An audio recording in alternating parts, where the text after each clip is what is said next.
12 years ago, I performed a series of remote tele-robotic surgery operating on patients in a remote city in northern Canada as a means of demonstrating that using robotics and telecommunication, you can provide surgical care to patients from a distance. It was a series of quite complex operations on the stomach and the colon and spleen.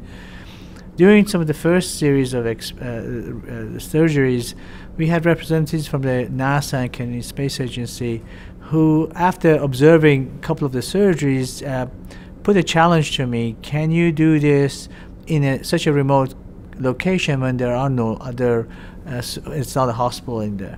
And they offered the Aquarius for a series of NEMO missions, which was an underwater habitat very much similar to the International Space Station, where many of the astronauts, including Katie Coleman, who had flown in space, were being trained for the next series of trips up to the space station.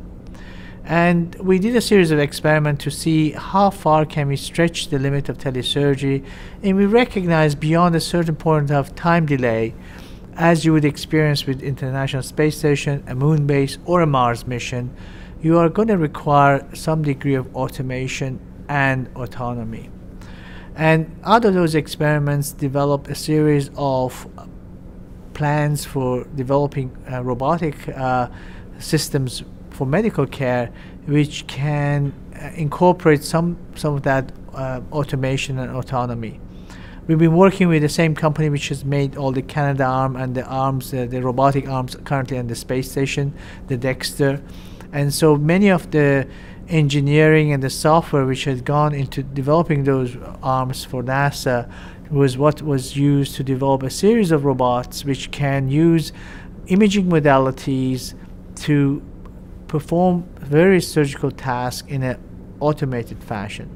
So it's really revolutionized the medical industry. It can, and in fact the next stage would be to give it autonomy, and that would really revolutionize. But I don't think at the moment that our regulatory sort of bodies are yet ready for that. But definitely automation, which is what its capabilities are, but really the robot is designed to be able to also perform potentially autonomous acts, to make some decisions, as some of the space robotics can already do.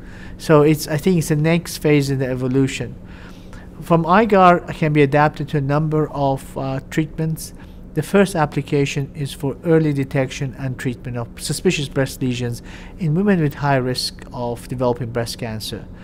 These women are expected to have MRI on an annual screening, and unfortunately for MRI, it's so sensitive they can identify a very tiny lesion which may or may not be cancerous, and then these women have to go through multiple biopsies, sometimes even a lumpectomy, to find out whether it's cancerous or not, and it's a long wait. With IGAR, we are able to immediately, inside the bore of the magnet, target the lesion, go in and biopsy, and in future, if appropriate, ablate the lesion. So it really saves a lot of time for the patient, but more importantly also pain and cosmetic, because it's so minimally invasive and so accurate. It reduces the pain, discomfort for the patient, and the better cosmetic result for the women. So what's next?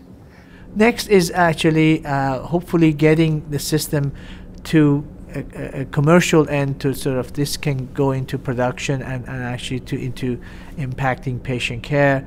And we have a number of systems for liver, lung, kidney and prostate cancer, a similar type of designs, which will be the next.